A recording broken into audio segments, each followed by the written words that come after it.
Uncle Tien, we're here to chat with you. Oh? What a lovely surprise. Welcome. Hoishi, why don't you go downstairs and get the shopkeeper to make us a fresh pot of tea?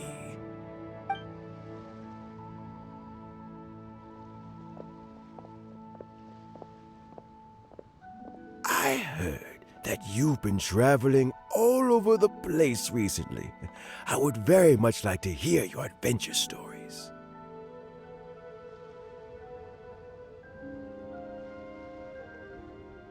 Hoishin told you, didn't she?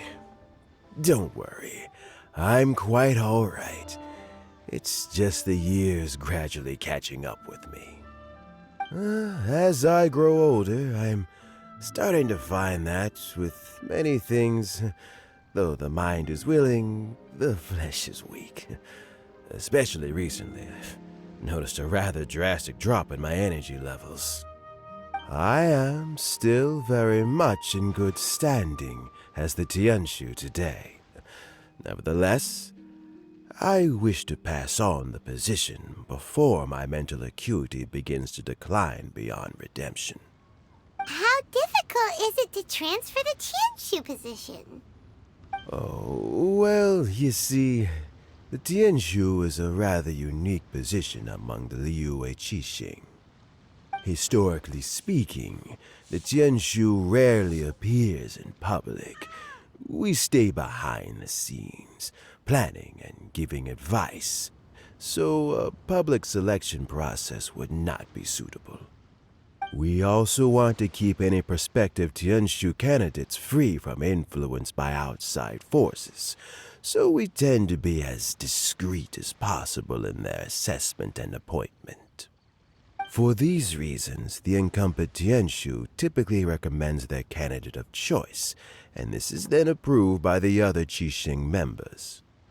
So in other words, you pick someone, and then Lady Qixing, Lady Ningguang, and the other Qixing appoint them? Correct. Unfortunately, due to my health, I won't be able to assess every candidate myself. Not to despair, however, because I found someone exceptionally capable to act on my behalf as assessment officer. In fact, I believe you recently became acquainted with her yourself. Oh? Who is it? I'm heartbroken. I thought it might take you a little longer than this to forget all about me.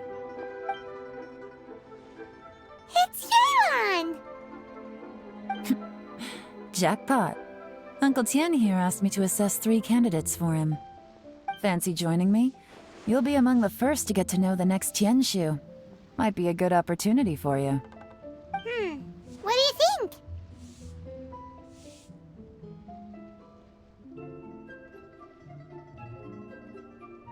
Paimon thinks so too. It can't be a bad thing to be on good terms with a new Qixing, right? Alright then. Though, I gotta say, Uncle Tien, you say you're into behind-the-scenes planning? My work's of the covert variety too. Don't you think I might make a good Tianshu? Huh? Yelan, you want to be the next Tianshu? I'm not opposed to the idea, but I suspect Ningguang wouldn't let you go very easily after how long you've been working together. So, how about this? If your investigation reveals that none of the other candidates are qualified for the position, I'll recommend you for the job. Deal. Well, you guys take your time. Everything's all set for the assessments to go ahead. Meet me on the first floor when you're ready. Until then, have a pleasant conversation. Oh, and no need to pay for your tea. As the new owner of this fine establishment, this runs on the house.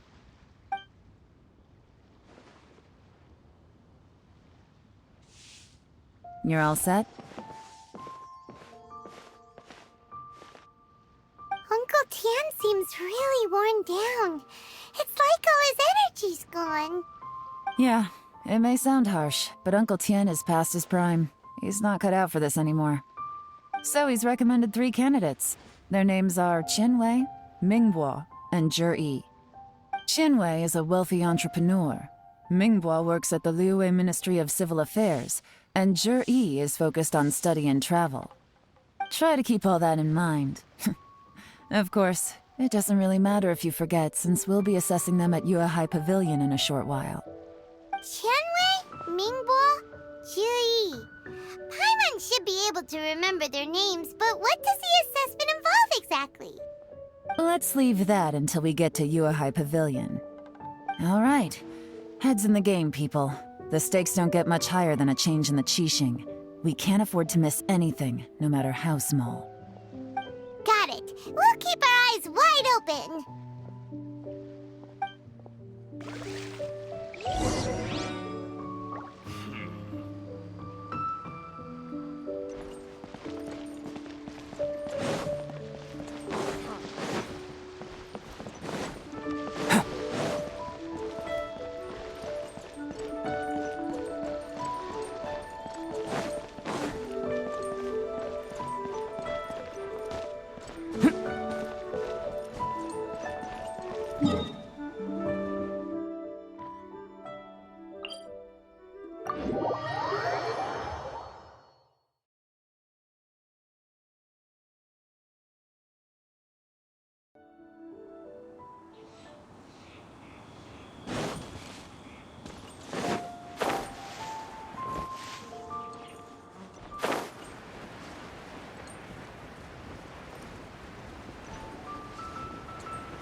My legs are getting sore. What is wrong with this assessment officer? This is a huge occasion and I don't even get a chair. I've dealt with all kinds of people in my time, but never have I been made to stand while I'm waiting for an appointment. Oh, I think it's fine. That's called being complacent.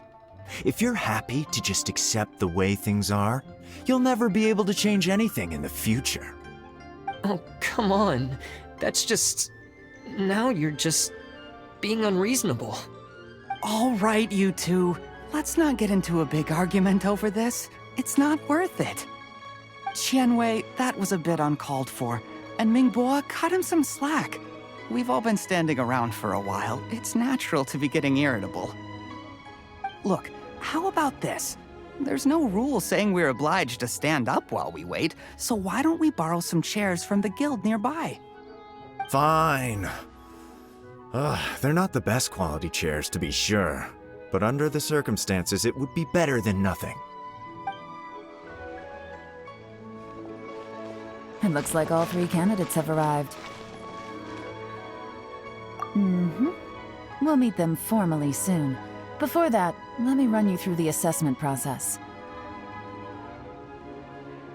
I've split it into 2 stages: current affairs and planning, and face-to-face interview. In the first stage, candidates are required to submit a manifesto for Liyue's development. In the second stage, we will ask them some questions in person. Writing a manifesto takes time, so I informed them of this requirement in advance. These are the reports they submitted. Wow. One of them is really thick. It's also worth mentioning a stipulation I gave them. Whoever is appointed as the new Tianshu will be expected to implement their plan as put forward in their manifesto. Failing the occurrence of some cataclysmic event, they will not be permitted to change their plan. Therefore, these 3 piles of documents in front of us represent where each candidate stands on key policy issues. There's still some time. Have a skim through, get a first impression of what each person's proposing. I'll be waiting off to the side. Just let me know when you're done.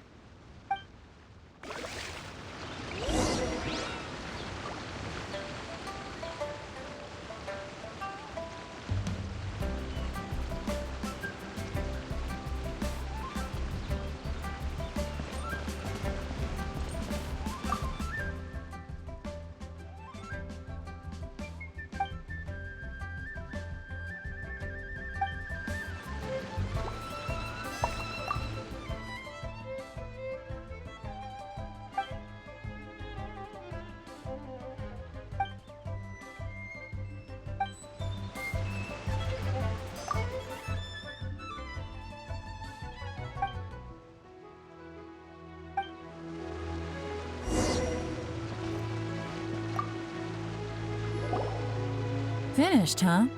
What did you think? Everyone took it very seriously. Of course they did. They have the chance to be picked as the new Tianshu, so you can bet they're putting their best foot forward. And keep in mind, whoever gets in has to execute their plan as written.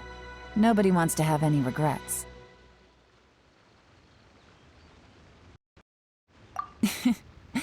That's for me to know and you to find out. We can talk more after the interviews. We'll see the candidates now. Let's do one at a time. Start with Chenwei. Yes, ma'am.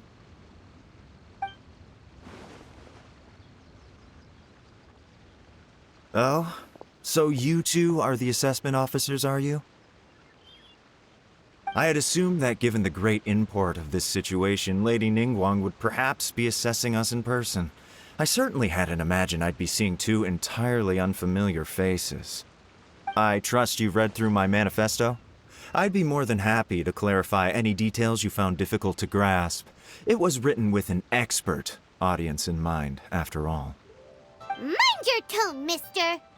Relax. It wasn't intended as a personal slight against anyone in particular. I was simply stating a fact. Cloud Retainer? You know this Adeptus? Oh, yes, I remember now. You must be the traveler that people are constantly talking about. With your sterling reputation, you must have a respectable level of erudition. Perhaps you will be able to understand the concepts I have put forward. Yeah, although I shouldn't get my hopes up. Oh, is it my turn? Yes. Please introduce yourself. I'm, Mingbo. I work in the Ministry of Civil Affairs. I've worked there for, 9 years, 5 months, and 3 days. In that time, I've handled, 2,347 cases. I have 12 active cases at the moment. They should be concluded in, 16 days? My current work is related to urban planning, and I'm also responsible for, auditing the accounts. To be more precise, there are 3 parts to the accounts, namely... Is it just Paimon, or is he not very good at public speaking? You know what? Let's leave the self-introduction there and move on to some questions. Oh, okay. Sorry.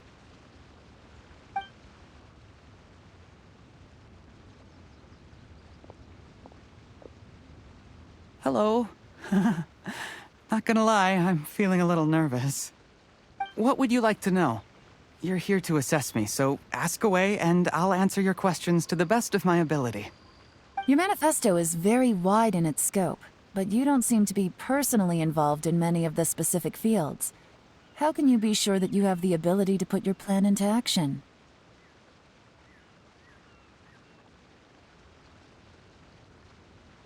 Very fair question. I completely understand where you're coming from. But I'm confident in my plan. I've visited many different places, talked to lots of people with far more expertise than myself, and my manifesto is the conclusion of these efforts. Of course, 2 different problems can be interconnected in very complicated ways, and you might reach 2 very contradictory conclusions depending on which one you're focusing on. What I've tried to do is strike a balance. In other words, present an optimal solution to all the problems as a whole. How do you plan to determine whether you are right or wrong about your proposed solution being the optimal one? A great question. Well, I'd start by having my colleagues and the secretaries of the Yuehai Pavilion evaluate any proposals before implementation. Post-implementation, it would all come down to the results. If it turned out that my judgment was to blame for poor results, I would take responsibility. Nice answer. All right, next question. He seems like a great guy. Everything he said was thoughtful and logical, and he was just a pleasure to listen to. Here's my take on what we just learned. As you saw, Chenwei is highly knowledgeable. He proposes many excellent ideas in his manifesto which effectively target the big issues. But he is very proud and incredibly stubborn. He doesn't care much about other people's feelings. Mingguo's plan is more thorough and more measured. You can tell he's meticulous in his work, very detail-oriented. But he and Qianwei are otherwise polar opposites. Mingguo is not very articulate and comes across as very timid in conversation. Perfect summary! Paimon couldn't agree more! You're good at this, Yuan. Last but not least, Yi. His manifesto is full of pertinent details, his methodology is sound, and his proposals cover a broad range of fields, which is quite a rare feat. The depth he goes into in each and every area means it can only be a product of painstaking work. Plus, he is modest and good at dealing with people. But what really interests me is that many of his views happen to coincide with Uncle Tien's. Having someone like Yi take the position would certainly put Uncle Tien's mind at rest. Great! We'll see. Let's go back and report to Uncle Tien.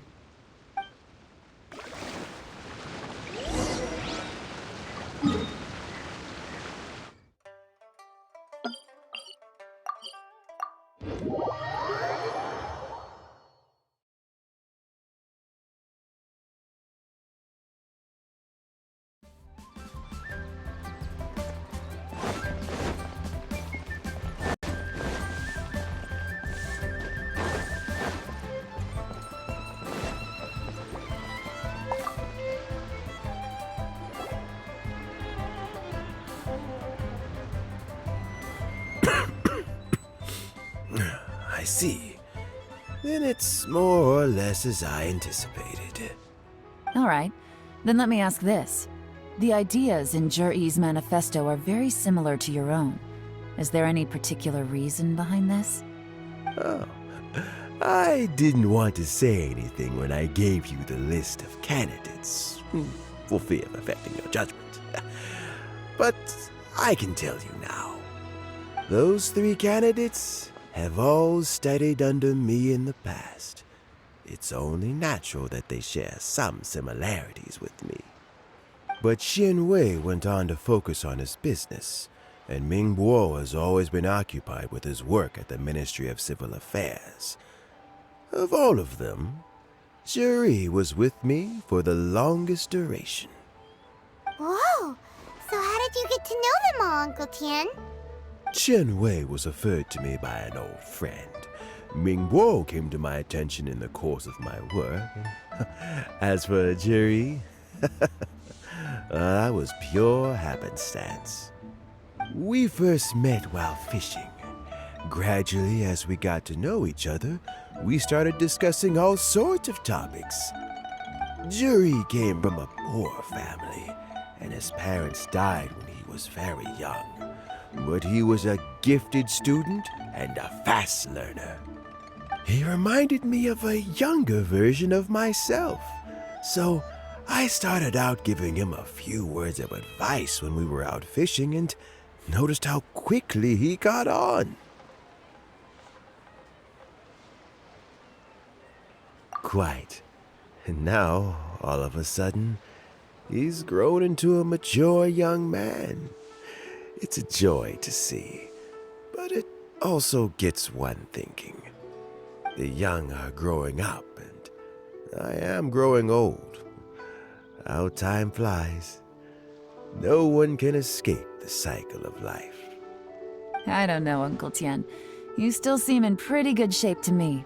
You might have another few years of work left in you, don't you think? Oh, you. There's really no need to console me. Having less energy than I used to isn't such a bad thing. It just means I finally have a good reason to retire and spend my days doing what old men like me should be doing. Going fishing whenever I feel like it. Sounds like you sure love fishing, Uncle Tien. Ooh, there's nothing quite like fishing to pass the time. Ooh, and freshly caught fish, they make the most beautiful fish soup with barely any preparation required. Fresh fish soup. Sounds tasty. Doesn't it? Also, some time ago, Juri purchased a very special recipe from an old fisherman. When we've been fishing recently, Juri always brings some extra ingredients he prepared in advance. The addition of these makes the soup taste even more wonderful. That flavor makes for a fond memory. But at my age, who knows how many more chances I have left to taste it again. Oh, can Paimon come next time too? Paimon really wants to try it. Let's get back to the matter at hand. Uncle Tian, we've reported back. Do you have a verdict? I appointed you as the assessment officer, and I trust your judgment.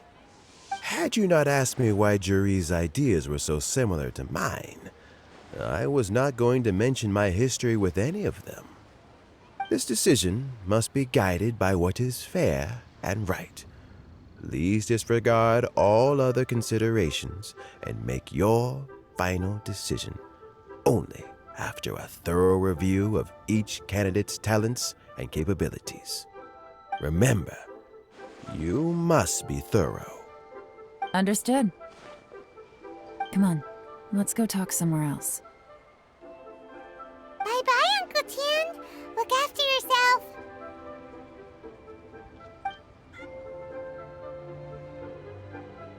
So, it's gonna be Juri, right? His manifesto was written well, and he's the best speaker. Easy. Let's not rush. There's no time limit for this assessment. Huh? So, are you gonna give them more tests or something? No, nothing like that.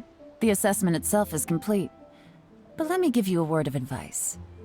Things are not always as they appear. The biggest no-no in intelligence work is to only get information from the person of interest themselves. The truth is almost always hidden beneath many layers of deception. You have to get information through many different channels. For example, Wenyuan, Shanghua. Yes? Lady Yelan, what are your orders? Ugh! Who are they? Where did they come from? Did they scare you? These two are Wenyuan and Shanghua. They work for me. As my trusted assistants, they are always standing guard nearby. They also perform various assignments as required. Shanghua is a business expert who gets his information by trading. Wenyuan relies on word of mouth. And there's also Upei, who's not here right now. That meathead must have been out there on sea surveillance for some time now. Is he all right? I seem to remember that he can't swim. Nothing can take that guy down. Certainly not a little wind and waves. Shanghua, visit all the commerce guilds and look into Qianwei's background. Wenyuan, go to the Ministry of Civil Affairs and look through Mingbo's work files. Yes, ma'am. So what about Juri? Juri, well, obviously as the most promising candidate, we will be investigating him ourselves. Let's go to the docks first. Lots of people passing through there. You can find out all kinds of things. If we're looking for information, why don't we try talking to Bulai, the owner of Wanyu Boutique? He does business at the North Wharf. Maybe he has some news for us. That's actually not a bad idea. Let's go and ask him.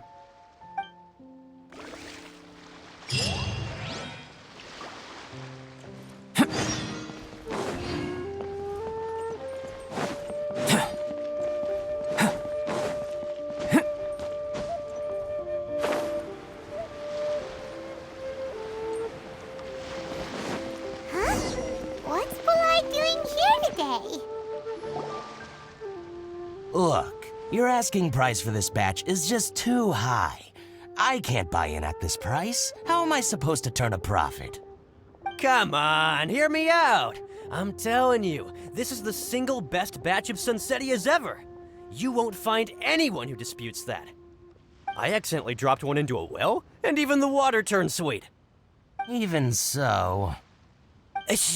All right. I'll let you in on a little secret. The boss of Second Life also wants to buy from me, but I haven't responded yet. If you won't take him, I'll just have to partner with them instead. And neither of us wants that. Okay, well, when you put it that way, I'll accept your asking price. I'll take all your stock. Don't sell a single one to Second Life.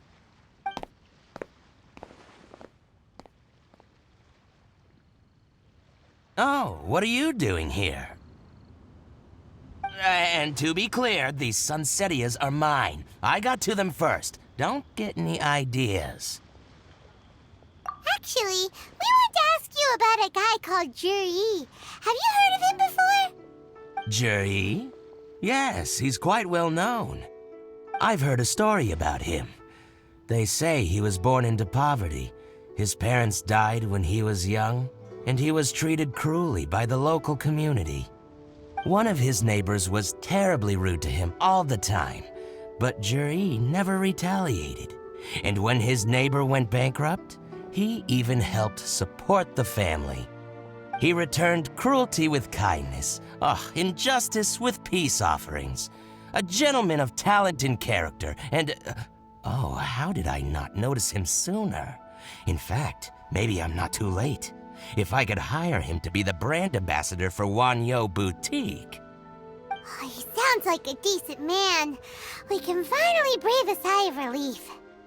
Why are you asking about him anyway? You aren't looking for a brand ambassador too, are you? Well then, in that case, the higher bidder takes the... That's Juri right over there. Why don't we go and talk to him? Where? Where? It's him, all right. Looks like he's chatting with Linlong. Come on, let's follow them and listen in. Try not to let him see you. We want this information to be as truthful as possible. I'll just go and fetch an employment contract. And hey, don't try and cut me out of this. Hey! I understand.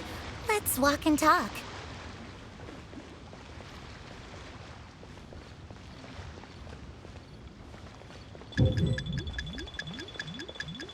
So, you were looking to buy a wineware set?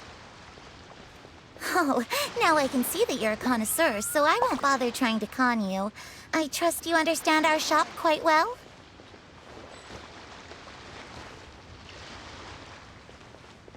What are you waiting for? We won't hear anything at this rate. The truth is,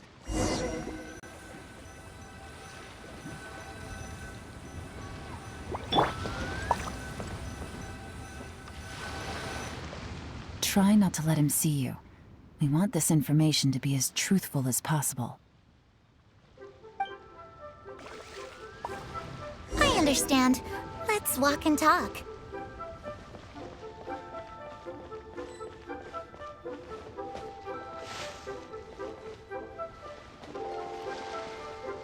So, you were looking to buy a wineware set? Oh, now I can see that you're a connoisseur, so I won't bother trying to con you. I trust you understand our shop quite well?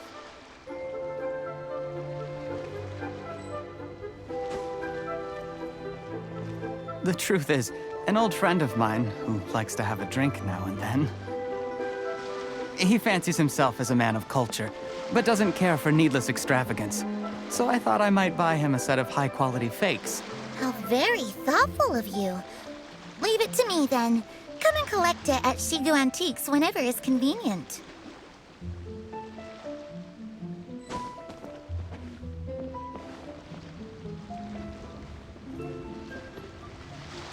Thank you very much, Miss Linlong. It's my pleasure, Mr. Juri. These days, it's quite rare for someone of your standing to still keep up with their old friends. It's nice to see.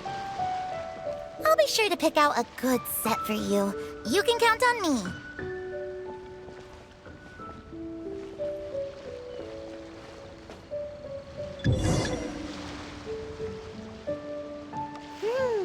Juri seems to get along really well with everyone. Are you satisfied now, Yelan? Seems like everyone thinks Juri's a great guy.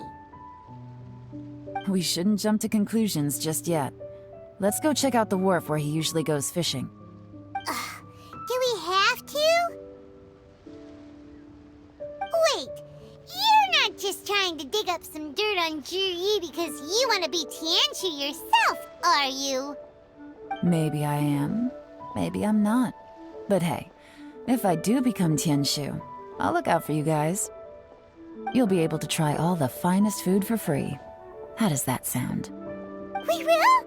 Well, come on! Off to the South Wharf we go!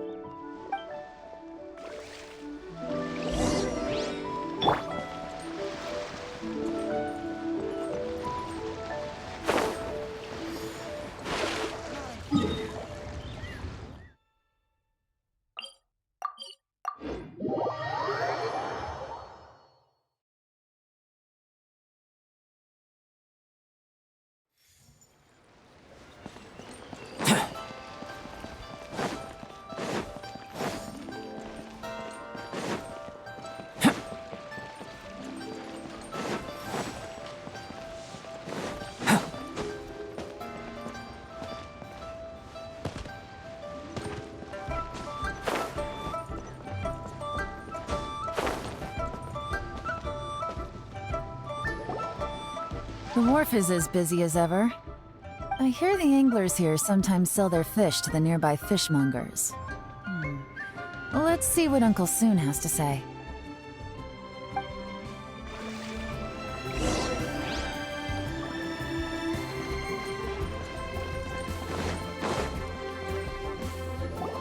Welcome. What would you like to buy today? Sorry to interrupt. We're actually members of the, Liyue Anglers Association, and we just wanted to ask a few questions about someone. We've heard about this young man called Zhiyi, who's supposed to be a fantastic fisherman. Just wondering if you happen to have heard of him? Whoa! Yeon made up a whole fake identity without batting an eyelid! Ah, yes, Jury. He's been making quite a name for himself recently. I've got some friends who travel all over the place, and they tell me everywhere they go they meet someone who's heard of him. Apparently, he had a rather tough time growing up.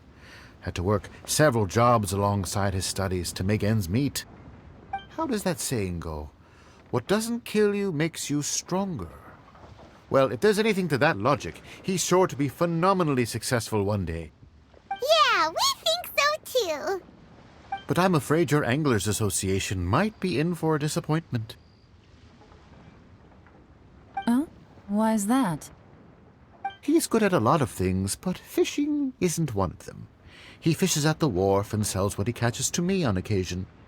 His catches are always mediocre. Not terrible, but equally nothing to write home about. If you're looking to recruit some new members, though, I do know a few top anglers I could put you in touch with.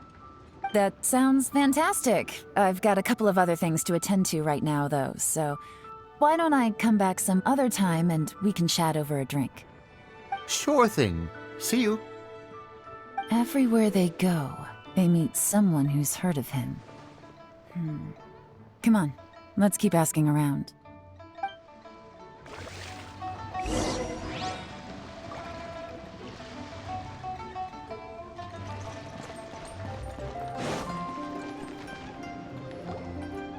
Here to buy some fish? It's 300 for one or 3 for 1,000.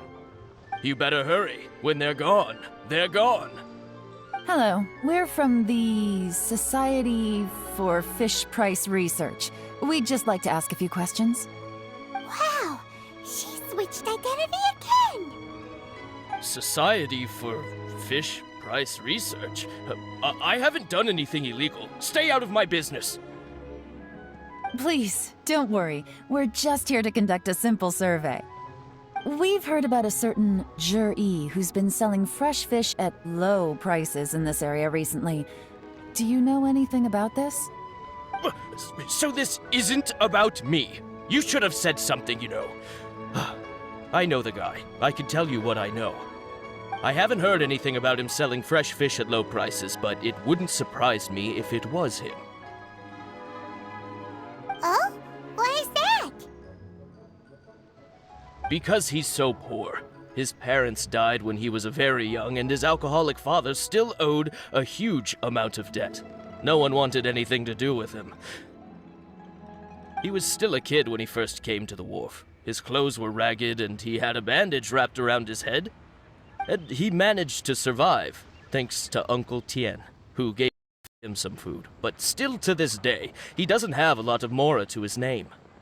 I mean, he can afford to eat and everything, but you'll often see him haggling with others over just a few mora. So, I wouldn't be surprised to find out he's been selling a few fish.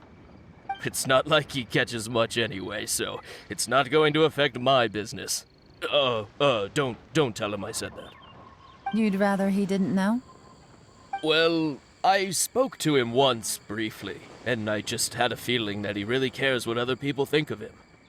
I think he has pretty low self-esteem, but hey, it's hardly my place to say anything. What he's achieved already puts most people to shame.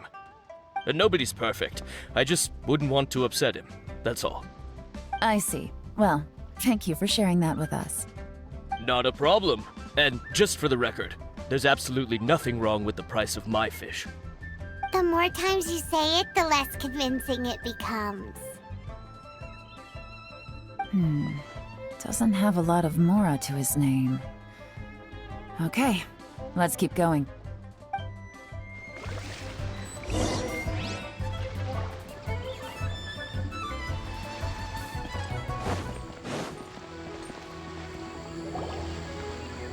Hey, it's you guys! Wait, what's the phrase? Oh yeah, honored to meet you. What brings you to me? The truth is, we are but newcomers to this territory. We heard tell of a great martial artist, Master Dugu, who knows everything there is to know. Hence, we sought you out to ask for your guidance. Really? People said I know everything there is to know? But of course, we also heard that Master Dugu is a kind and virtuous swordsman who never turns away anyone who comes with questions. Great! So what do you wish to know? Nothing happens on this street that I don't know about. Now she's lying to a kid.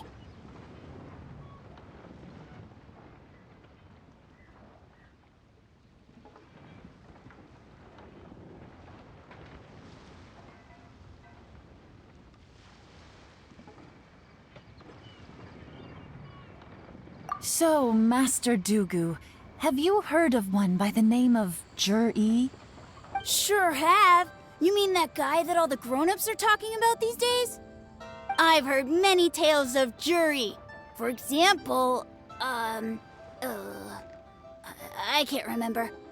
Probably 'cause it's nothing that important. I prefer stories about sword-fighting heroes. Oh, I can completely understand that. Then let me ask you this. Do you remember roughly when the grown-ups started talking about Jur-E? Oh yeah, I know that. It was about 2 or 3 months ago. Before that, people always used to talk about Juri in a kind of nasty tone of voice. But 2 or 3 months ago, suddenly everyone started to like him. Sometimes he gives me candies, so I'm glad that people are starting to like him now. Just as I thought. Huh? What do you mean? I mean, just as I thought, Master Dugu is indeed as kind and virtuous as the legends claim. I'm not that great. Oh yeah, one other thing. These days, there's a lot of people I've never seen before talking about Juri stories in the street. They seem like nice people. Oh, definitely. Great! So next time I see them, I'll say hi. And I guess I can share some of my candies with them too. Certainly. You can also tell my friend in Yenshang Tea House about what they're up to. I'm sure my friend would also like to say hi to them. Thank you, ma'am! You're welcome. Well then, fare thee well, Master Dugu. Until we meet again. Any of that sound strange to you? Strange?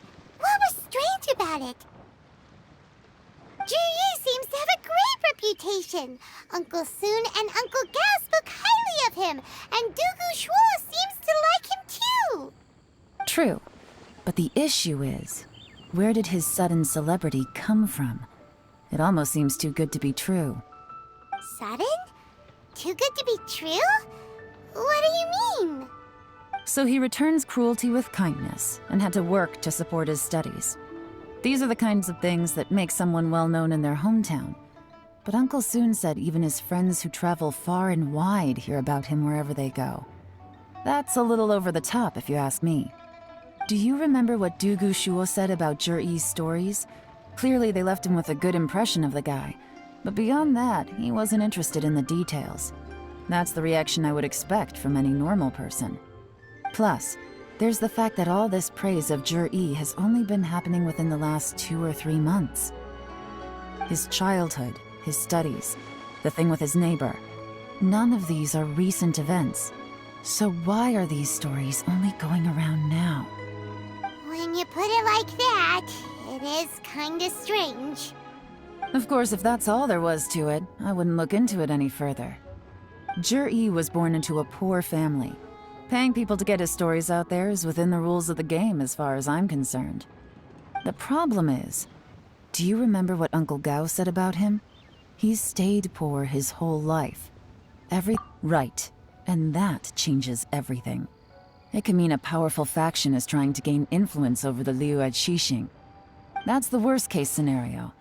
But all too often, the most pessimistic speculation turns out to be closest to the truth. Someone's trying to gain influence over the Qixing? That sounds serious. What should we do? Even if we asked Yi about it, surely there's no way he'd admit it. First, we need to find out who's supporting him. Don't worry, I've got a plan. Remember the current affairs and planning stage of the assessment?